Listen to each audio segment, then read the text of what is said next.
अम्मा जी मैं चौधरी कोई बांदर नहीं। तेरा हो गया अंडरव्यू? वो तो मैं तो के सुखने नहीं पा। अस्सलाम वालेकुम नाज़रीन, आप देख रहे हैं ZH एंटरटेनमेंट। मैं हूं ज़हीर अहमद। नाज़रीन, उफ़िया सालियाँ फ़िल्म रिलीज़ हुई है, उसके हवाले से बात करते हैं। पाकिस्तान की पहली फ़िल्म 2026 में आने वाली 30 जनवरी को। फ़िल्म फैमिली के साथ देखी जा सकती है या नहीं, इसके हवाले से भी बात करते हैं। फ़िल्म के डायरेक्टर शाहिद राना साहब हैं, जिन्होंने अल्तमश भट्ट और साइमा के साथ गुज़िश्ता 3 सालों में 2 फिल्में बनाई हैं। एक है इश्क़ लाहौर, दूसरी है लाहौर कलंदर। फिल्म के राइटर सलीम, आगे जाके फिर कॉमेडी टच भी बीच में आता है। तो लड़कों के हवाले से अगर बात करें, एक लड़का तो मोहम्मद ड्रामा में आजकल जो आशिक बना हुआ है, जो जीजी का नौकरानी है, उसका खामन वो है। और इसी तरह 2 लड़के और हैं, और एक पठान और एक उसका भी बेटा है, जिन्होंने जिसने एक विलन का किरदार अदा किया है। फिल्म के अंदर अगर देखा जाए तो कुछ चीज़ें बड़ी गैर मुनासिब सी हैं। फिल्म को आप यकीनी तौर के ऊपर फैमिली के साथ नहीं देख सकते, क्योंकि फिल्म के अंदर कुछ इस तरह के गाने हैं, कुछ इस तरह के सीन हैं, कुछ इस तरह के एंगल के साथ गाने दिखाए गए हैं। एंगल इसलिए मैं कह रहा हूँ, मैं कतन इस चीज़ के, मतलब मेरे जैसा बंदा जिसने पाकिस्तानी फिल्में ही हमेशा देखी हैं, इंडिया की फिल्में मेरी हमेशा थर्ड या बाद की प्रायोरिटी रही है। हॉलीवुड की मैं पहले देखता हूँ पाकिस्तानी फिल्मों के बाद। मैं जब पाकिस्तानी फिल्मों को मिजाज को भी समझता हूँ, मैं पाकिस्तानी फिल्मों के किस तरीके से बनाई जाती है उसको भी समझता हूँ, सब कुछ समझता हूँ। इसके बावजूद मेरे लिए फ़िल्म को हज़म करना, जिसका हाजमा फिल्मों को हज़म करने के हवाले से काफ़ी बड़ा है कि हर चीज़ किसी न किसी को अच्छा पहलू भी निकाल लेता हूँ। लेकिन इस फिल्म के हवाले से मैं जब बॉक्स ऑफिस यानी टिकट के उस पर विंडो पे खड़ा था, तो एक फैमिली आई थी, कुल मिला के 3-4 बंदे ही थे। फैमिली आई तो उसने बाकायदा पूछा बुकिंग ऑफिस जो टिकट देता है उसने, कि आपको पता है कि आपने इस फिल्म का ट्रेलर देखा है? उसने कहा जी बिल्कुल। कहता आपको पता है फैमिली फिल्म नहीं है? तो मेरे भी एक दफ़ा कान खड़े हुए कि यार फैमिली फिल्म नहीं है तो फिर क्या है, मतलब है इफ्तिखार ठाकुर साहब ने काम किया है, शाहिद राना साहब ने बनाई है। तो अंदर जाके पता चला इतने बेढंगे अंदाज के साथ इसमें पश्तो फिल्मों की तरह, मैं पश्तो फिल्मों की हरगिज़ तजलील नहीं कर रहा, लेकिन पश्तो पठान खुद मानते हैं कि कुछ फिल्मों ने उनके कल्चर को ख़राब किया था, तो पश्तो फिल्में अच्छी अच्छी भी बनी हैं। उस तरीके से इन्होंने आजकल के दौर में एंगल दिखाए गानों के, जिस तरह एक गाना है मैंने जलवे अपने दिखाए तो पता नहीं क्या हो जाएगा, उसमें देख लें आप। फिर इफ्तिखार ठाकुर के कुछ अपनी बीवी के साथ काबिल एतराज़ किस्म के सीन, मतलब काबिल एतराज़ डायलॉग बड़े काबिल एतराज़ किस्म के, और आप उसको आज के दौर में क्या, वो जो पुराना दौर था उसमें भी हरगिज़ नहीं देख सकते। और मोहम्मद राना साहब को देखें, वो उन्होंने कहीं पूरे कपड़े पहने ही नहीं है, एक आधे 2 सीन में उन्होंने पूरे कपड़े, वो अजीब सी बनियान पहन के आ जाते हैं। उन्हें सोचना चाहिए, इस वक्त वो एक सीनियर अदाकार हैं, बहरहाल उन्हें थोड़ा सा अपना ख्याल भी रखना चाहिए कि वो किस किस्म की फिल्में कर रहे हैं। तो उनका करैक्टर अगर देखा जाए, वो गैर ज़रूरी तौर पर गुस्से में, गैर ज़रूरी तौर पर जनाब सब उन्होंने एक्सप्रेशन दिए हुए हैं, बिल्कुल इतना खाम खा, बिल्कुल ही मैंने जिसने कपड़ों को भी बताया, और गैर ज़रूरी तौर पर हर चीज़ है। मेरा बाप मेरे लिए इतने पैसे छोड़ गया कि मैं आप तक को खरीद सकता हूँ जी। अब इफ्तिखार ठाकुर की बात करें तो इस फिल्म के अंदर एक एलिमेंट था, मैं अक्सर कहता हूँ कि अगर इंडिया वाले हमारे अदाकारों को रख के पंजाबी फिल्में बना सकते हैं अच्छी कामयाब, तो हम क्यों नहीं बना सकते। इफ्तिखार ठाकुर साहब ने इसमें काम किया, चौधरी साहब का रोल अदा किया कॉमेडी पैदा करने के लिए। हालांकि यही इफ्तिखार ठाकुर साहब चल मेरा पुत में और इंडिया में काम करते हैं, तो उन्हें कोई गैर ज़रूरी तौर के ऊपर इस तरह कॉमेडी के लिए, मतलब चौधरी दिखाया है, ठीक है। उसको इफ्तिखार ठाकुर को देख के कोई भी लाइन बोले तो वो उनको हंसी आती है लोगों को। आप उसको गैर ज़रूरी पे यहाँ पे काजल लगा रहे हैं पूरे चेहरे के ऊपर, पता नहीं कभी वो पग पहना देते हैं, चौधरी साहब मान जाते हैं, कभी काजल, ठीक है कॉमेडी फिल्म में आपने सोचा होगा कि लोग हंसेंगे, तो वो ना भी लगाते तो उसकी ज़रूरत नहीं थी। मतलब है कि गैर ज़रूरी इसका म्यूज़िक है पीछे, वो खाम खा म्यूज़िक चल रहा है, और गैर ज़रूरी तौर के ऊपर इंसर्शंस हैं कहीं, हर चीज़, मतलब स्टोरी का कोई सिर पैर नहीं है, कोई एक गाना अलबत्ता इसमें अच्छा है, उसकी भी पिक्चराइजेशन से ज़्यादा अच्छा गाना है। वैसे मेरा तो ये होता है ना कि 50% पिक्चराइजेशन का हो, 50% गाने का हो, तो 51% मेरे नज़र में उस गाने वाली का कमाल है। वे मैनू प्यार ते जता लैन दे, बहुत प्यारा गाना है।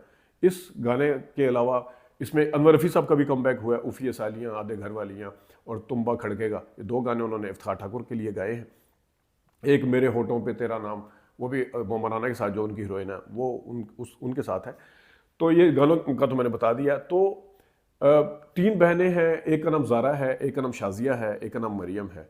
मोहम्मद राना साहब पहले पता नहीं पहले मरियम को पसंद कर मरियम उनके साथ होती है, फिर बाद में पहले दफ़ा जब मिलती है, बाद में चले ज़ारा, 1 मिनट के लिए मान लेते हैं ज़ारा है। अब वो ज़ारा जो है उसकी शादी एक ऐसे बदमाश से तय कर दी जाती है उसे, जो अपनी मर्जी करता है। अब वही वाला बंदा जो है वो जब उसका जिम है, जिम में जिस लड़की को छेड़ता है वो उसकी दूसरी बहन होती है। अब वो जिद लगाता है दूसरी बहन के साथ, रिश्ता आता है ज़ारा के साथ, ज़ारा शादी करना चाहती है मोहम्मद राना के साथ। क्यों परेशान होते हो? मैं हूं ना तुम्हारे साथ। चाहो तो इसे शराफत की दीवार समझकर वापस लौट जाओ। ये शादी मतलब वो इतना अमीर अगर दिखाया पठान का बेटा, तो वो तो अपनी मनवाएगा, वो तो जिद में आके उसी से शादी करेगा। वो लड़की कोई और एक्सरसाइज कर रही है वहाँ पे जिम के अंदर, इधर कुछ और है।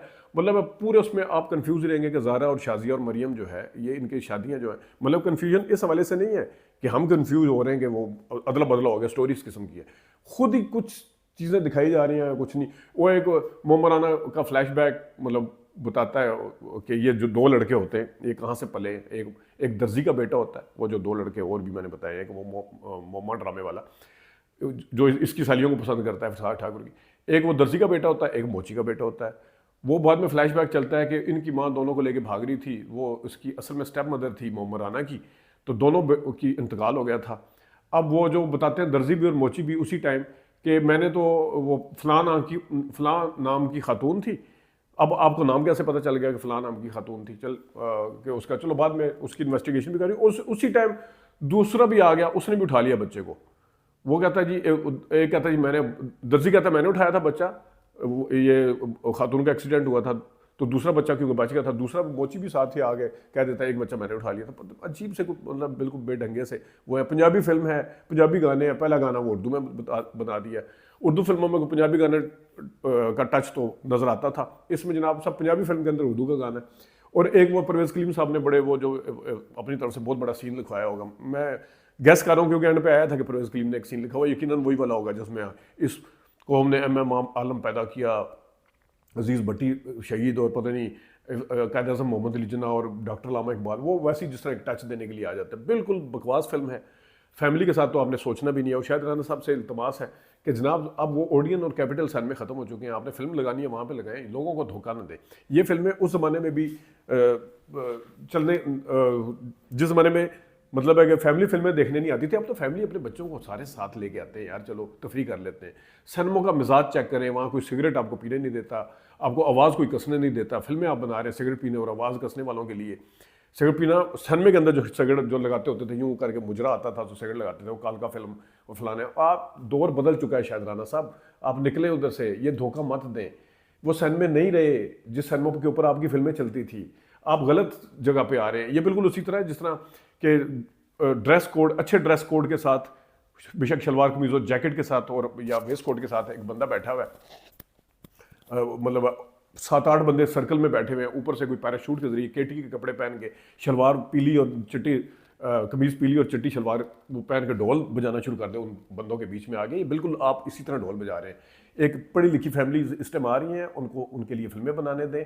आपकी नज़र में तो खैर वो लाहौर कलंदर के अंदर जो आपने किया था अल्तमश भट्ट और साइमा का सीन, जिसके ऊपर मैंने एतराज़ किया था, आपकी नज़र में तो वो जी ये तो होता है, ये तो अमूमन होता तो बहुत कुछ है। हमने फिल्मों में क्या दिखाना है, किस फैमिली को, कौन सी हमारी ऑडियंस है, किसको हम मुखातिब कर रहे हैं। शायद राना साहब बड़े समझदार आदमी हैं, ना बनाएं, ना प्रोड्यूसर का पैसा ज़ाया करें, फिल्म नहीं चलने वाली। ये उन सिनेमों की फिल्में थी जो, और मैं आपको बताऊँ जो पुराने सिनेमा थे ना, उसमें के अंदर भी हमने शबिस्तान सिनेमा जो पिंडी के रहने में मिसाल देता हूँ, लाहौर में भी यकीनन होगा, मेट्रोपोल पर फैमिली ज़्यादा जाती थी, मुझे पता है मेट्रोपोल पे ज़्यादा जाती थी। वो सिनेमा भी वहीं पे लक्ष्मी चौक या निस्बत रोड जो भी उसे कहेंगे, मेट्रोपोल पे जाती थी या नगमा पे जाती थी या गुलिस्तान पे जाती थी फैमिली, या लेकिन कैपिटल और ओडियन भी तो वहीं पे थे ना, नहीं जाती थी। यहाँ पिंडी के अंदर शबिस्तान सिनेमा में फैमिली फिल्म देखने जाती थी, गुलिस्तान में जाती थी, कैक्शा में जाती थी, मोती महल डबल गैलरी वाला सिनेमा था, बहुत पहले 70s में जाती थी, 80s में लोगों ने उस फैमिली ने आना छोड़ दिया। रियल्टो सिनेमा के ऊपर फैमिलीज नहीं जाती थी, वो भी उतना ही बड़ा सिनेमा था, वो भी मेन थिएटर था।